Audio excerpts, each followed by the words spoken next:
Lesson is question of trust.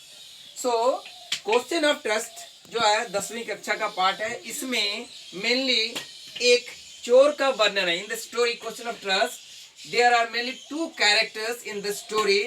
First one is Horace Danby and second one is a lady who is the real thief. So what happened in the story, let us see in our story narration. In the previous part you have learned in the class that what the story was. Subsequently आपने साथ साथ में ये पढ़ चुका, पिछले बार आपने ये पढ़ाई किया था कि कहानी में क्या होता है। आज हम लोग वर्णन करेंगे क्वेश्चन ऑफ ट्रस्ट का थोड़ा सा समरी शॉर्ट में। हम लोग देखेंगे कि हमारे जो क्वेश्चन आता है उसमें हम लोग किसी व्यक्ति का कैरेक्टर स्केच कैसे लिखते हैं। ओके, स्टार्ट करते हैं ना। So Horace Denby was a good citizen. Horace Denby was a good citizen. He was honest but he was not completely honest. So Horace Denby was 50 years old. How many old? 50 years old. He was 50 years old. वो 50 साल का था। Horace Denby कितने साल का था? 50 साल का। He was unmarried. He was unmarried. यानी आप देख रहे हैं कि हम किस तरह से सबस्क्वेंट यानी सिस्टमेटिकली कैसे बढ़ रहे हैं कि हॉरेस डेनबी के कैरेक्टर को लिखने के लिए आपको कम से कम 10 से 15 लाइंस लिखना पड़ेगा। ओके, नाउ आगे। He was a lock Smith. He was a lock Smith. Lock Smith means what? जो ताले बनाता। लॉक स्मिथ यानी ताला बनाने वाला। He was a typical thief. वो एक प्रकार का चोर था। चोर कौन था? Horace Denby. Okay, very good. तो आप समझ रहे हैं कि हॉरेस डेनबी एक चोर भी था। He loved to read rare books. वो अनोखी किताबें पढ़ने का शौक रखता था। To fulfil this he robbed only once in a year. और इस अपने इच्छा को पूरा करने के लिए क्या करता था? साल में केवल एक ही अलमारी का चोरी करता था। यानी साल में एक ही बार वो चोरी करता था। कितनी बार चोरी करता था? एक बार। साल में एक बार।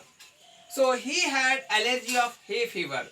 हे फीवर क्या है? उसको एलर्जी था। हे फीवर जब किसी वस्तु या किसी पदार्थ से आपको एलर्जी हो, जिसको हम लोग हाइपर सेंसिटिविटी कहते हैं। ठीक है ना, ये एक मेडिकल कंडीशन है। एलर्जी मतलब होता है medical condition that makes you ill. ठीक है ना। तो आगे कहता है he planned his robbery carefully. तो क्या करता था? कहानी में आपने सुना है कि किसी भी चोरी करने से पहले वो अपने कार्य की योजना बहुत ही सावधानी पूर्वक बना लेता था। तो he planned his robbery carefully before robbing. There was another thief in the story. इस कहानी में एक दूसरा चोर भी है।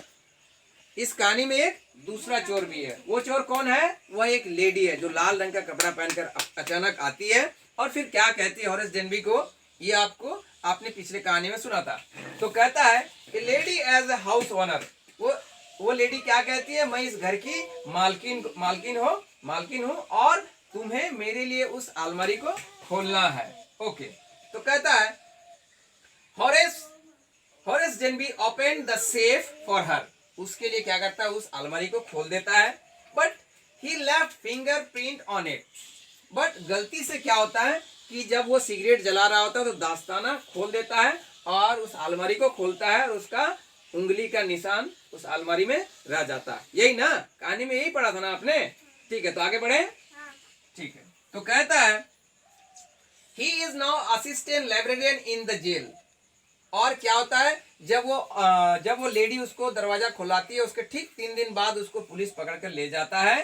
ठीक है, और लेकिन हॉरेस डेनबी बताता है कि नहीं, मैंने तो चोरी नहीं किया था, मैंने तो घर की मालकिन के लिए वह अलमारी को खोला था। मगर उसकी कहानी पे कोई भरोसा नहीं करता है। ठीक है, और इस प्रकार वो जेल चला जाता है। अब वह जेल में एक लाइब्रेरियन है, असिस्टेंट लाइब्रेरियन है। In fact he could not forget the lady. और अंत में क्या होता है कि वो वास्तविक में उस औरत को कभी भी नहीं भुला सकता है। तो इस प्रकार से हॉरेस डेनबी का एक सारांश था। Thank you.